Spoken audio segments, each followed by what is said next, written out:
vous qui avez vu vos passeports ici, là, quand Dieu va te donner ses visas, tu vas faire quoi? Là où tu veux partir, est-ce que toi et Dieu vous allez rester ensemble? Est-ce que ton zèle de la prière, ton zèle de prière, tu vas continuer à prier?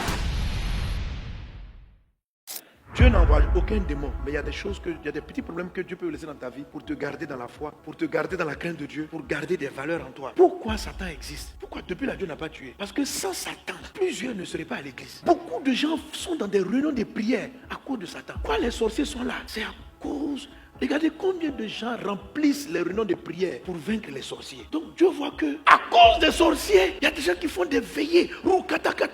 Je détruis, je paralyse, je brûle les sorciers du village. Les sorciers qui sont au village, Dieu avait besoin qu'ils soient brûlés pour libérer tout le village. Mais si toi-même n'étais pas poursuivi, tu n'allais pas faire la prière et tes parents allaient continuer à être sous les sorciers du village. Dieu dit, mais qui va prier? Je dis, bon, ok, ce gars-là, comme tout marche bien dans sa vie, c'est pourquoi il ne prie pas contre les sorciers du village. Et les sorciers sont en train de maltraiter ses parents. Donc je vais laisser les sorciers le poursuivre lui aussi. Là, il va bien prier. Donc si tu veux être délivré des sorciers, il faut dire, oh Dieu, quand tu me délivreras de ces sorciers, je continuerai à brûler les sorciers du village. Je vais m'occuper de mon village. Je vais prier pour eux. Dieu dit, tu vas faire ça. Je vais faire ça. Donc toi-même tu seras guéri des sorciers du village et maintenant tu vas t'engager à détruire et à t'occuper des autres frères du village. Il y a des problèmes qui restent dans votre vie parce que si vous sortez, tous vos frères resteront dans le problème. Vous n'allez même pas vous en occuper. Si toi tu gagnes ton argent, tu ne vas pas prier pour que l'esprit de pauvreté qui est sur ta famille parte parce que toi tu t'en es sorti. Donc Dieu permet à ce que l'esprit de pauvreté là reste dans ta vie. Je vais passer à prier, tu vas être béni, je vais être béni. Je dis toi là, le jour du l'argent. Donc quand vous priez, vous devez faire un vœu. Quand tu me béniras, quand je sortirai de cet esprit de pauvreté, je continuerai de gêner, de prier pour mes frères et mes sœurs. Je ne vais pas m'en sortir moi seul. Je travaillerai de tout mon cœur afin qu'eux aussi soient libérés.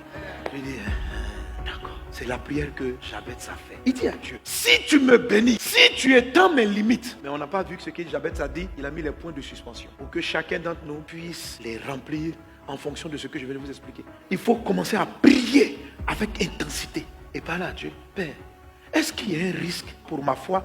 Est-ce qu'il y a un risque pour ma vie si tu m'accordes cette grâce? Est-ce qu'il y a un risque? Est-ce qu'il y a quelque chose que tu soupçonnes? Si je me marie là, est-ce qu'il y a un risque? Il y a des gens quand ils se marient, ils rétrogradent. Il y a certaines personnes lorsqu'elles auront l'argent et les marchés, elles seront trop orgueilleuses pour venir au culte. Pourquoi Dieu que tu donnes l'argent? Dieu va laisser le démon là attaquer tes affaires pour que tu aies un peu. Parce que plus tu es galère, plus tu pries. Je sais que chaque fois, par rapport à la croissance, par rapport au miracle, il dit mon fils, quand je vais ressusciter les morts avec toi, quand je vais guérir les malades là, ce que tu me demandes, tu sais que les gens vont te célébrer. Est-ce que tu peux rester humble? Est-ce que tu peux m'attribuer tout le temps la gloire? Et pour recevoir, Dieu me dit, je veux t'utiliser dans le miracle. Dieu me dit, je veux faire croître l'œuvre. Les gens dans le pays vont te respecter. Mais quand les gens le feront, est-ce que tu vas rester simple? Tous les frères, si j'ai pris, ils ont visa, ils ont passeport, ils vont aux États-Unis.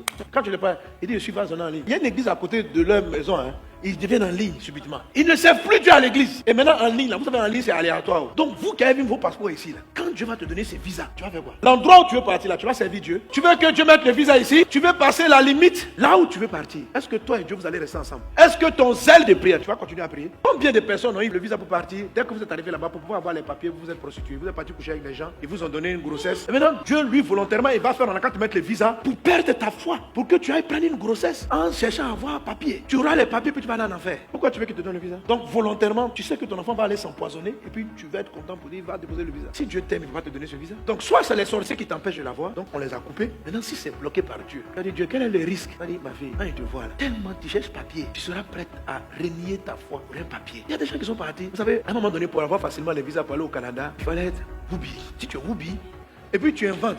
Tu dis, dans mon pays, je suis persécuté. Dans mon pays, je suis persécuté. On est contre le woubiisme. Personne ne t'a poursuivi ici, personne. Mais il y a des gens qui ont menti. Donc, il y a un frère. Il a menti. Il est arrivé là-bas.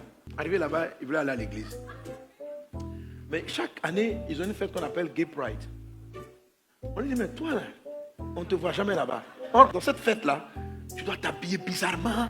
Tu dois faire des trucs. Oh, au pays, c'était un chantre.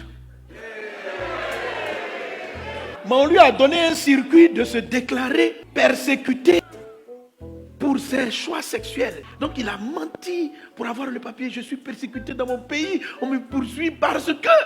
On lui a donné le visa. Maintenant, arrivé là-bas, il dit quand je vais arriver, je vais me repentir. Je vais me repentir. Et puis je vais repartir à l'église. Comme vous êtes censé, on peut venir. La première année de leur fête, on dit, on ne t'a pas vu. Hein? Et puis, où il y a les associations de Woubi, on ne te voit pas là-bas.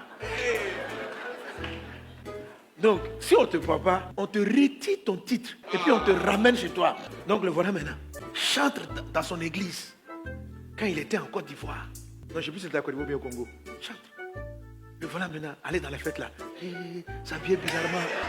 Aller au milieu de... Donc, vous comprenez, il est préférable pour toi d'aller au ciel.